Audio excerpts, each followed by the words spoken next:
Victorian Premier Daniel Andrews today cancelled the Victorian Commonwealth Games. It's a move that's caused Australia massive humiliation internationally, and it's devastated athletes. The Games were set to be held in March 2026, and this late cancellation has triggered an emergency meeting of the organising committee. There's even concern the next Games will now be cancelled, and the sporting community is in uproar. Andrews unapologetically defended his decision to cancel the Com Games. He said the event would have cost more than $7 billion.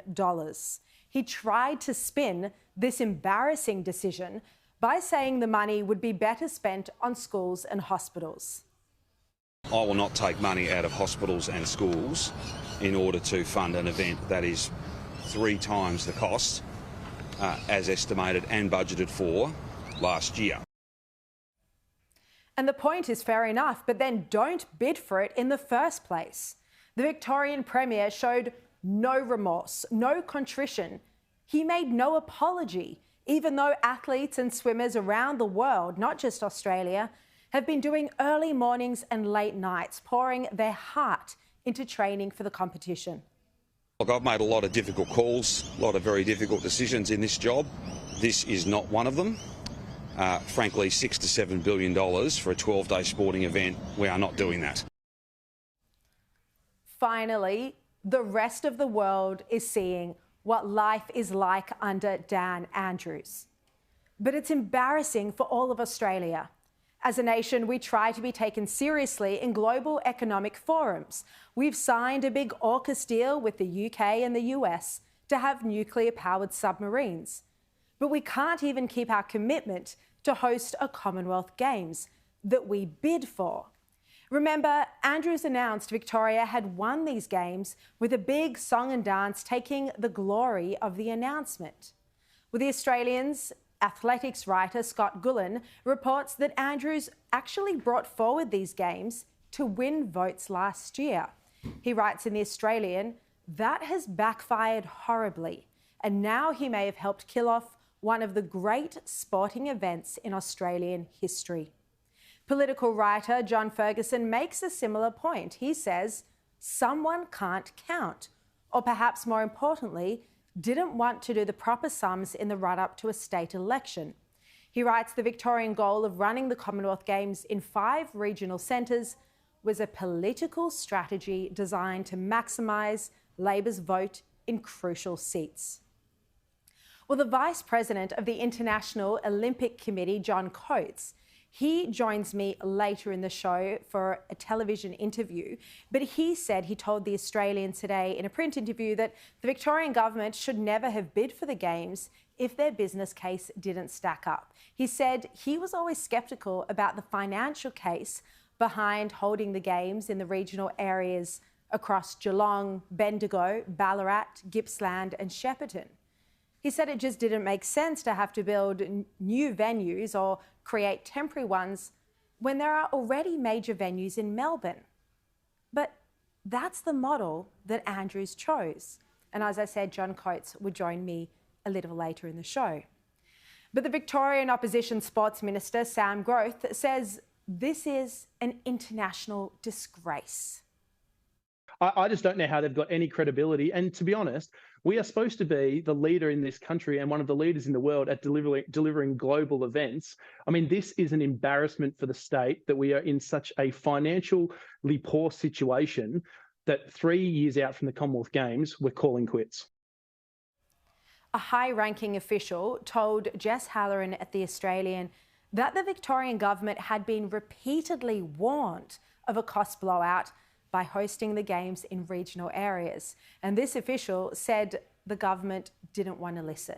Here's what the official said. With the Games being hosted in so many different regional places, the cost was going to be 5 times the amount of it being hosted solely in Melbourne. So that's what took the cost to $7 billion, $4.6 billion more than forecast. Now, the 2018 Commonwealth Games on the Gold Coast cost $1.5 billion, and it generated far more than that, $2.4 billion for the Queensland economy. The Birmingham 2022 Games cost England just $1.5 billion. The most expensive games to date were in Delhi in 2010 at $4.5 billion. But under Daniel Andrews, somehow they were going to cost an exorbitant $7 billion. The Victorian budgeting looks to have been disastrous, and it raises questions about all of the other cost blowouts in Victoria. And there are now questions about the state of Victoria's finances. Victoria's debt is forecast to be around $135.4 billion in 2024, and this would rise to $171 billion. This is Victoria's debt by 2026 to 27. Unsurprisingly, the Victorian opposition leader John Pesutto said today that this whole saga is humiliating, and he said it shows that the state is broke. Today, Daniel Andrews and Jacinta Allen have humiliated Victorians. They've betrayed regional Victoria. This decision by Daniel Andrews was not even one that Prime Minister Anthony Albanese could defend. Look, that's a decision made by the Victorian government. I'll leave the Victorian government to go through those details, but I'm certainly focused on a sporting event that will happen in 2 days' time with the Matildas.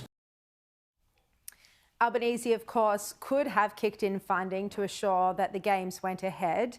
He chose not to do that, and it's a point that John Coates makes when I speak to him a bit later. The Commonwealth Games have been the making of some of our most famous athletes. Cathy Freeman, a teenage relay runner at the 1990 Games in Auckland. And Ian Thorpe lapped his rivals at the 1998 Com Games in Kuala Lumpur. He was then just 15 years old. The last Commonwealth Games in Melbourne in 2006 was a roaring success. Heartbreak today from athletes around the world. Boxer Harry Garside said he thought this story was fake when he first saw it, and emerging hurling sensation Taylor Willis said he was devastated. I thought it was fake to start off with. I'm thinking this is just a fake story, and I didn't think too much of it. And then as we were driving to training, we're all in like a little bit frantic right now. In my sport specifically, a lot of the European countries have got the European Games, the Pan American Games over in South America and stuff like that. And all we've got is the Olympics and the Commonwealth Games, and it's such a massive event for us. And for myself, being a Victorian boy, to have it in my home state, it was almost like a bit of a dream come true, because it was probably going to be one of my last events. Heartbreaking, to be honest. I just got the message from Andrew, and I was like, I got to get on here because, I definitely feel it. Like, all my other athlete mates will definitely feel it as well. Like, we train so damn hard for, like, the two major competitions.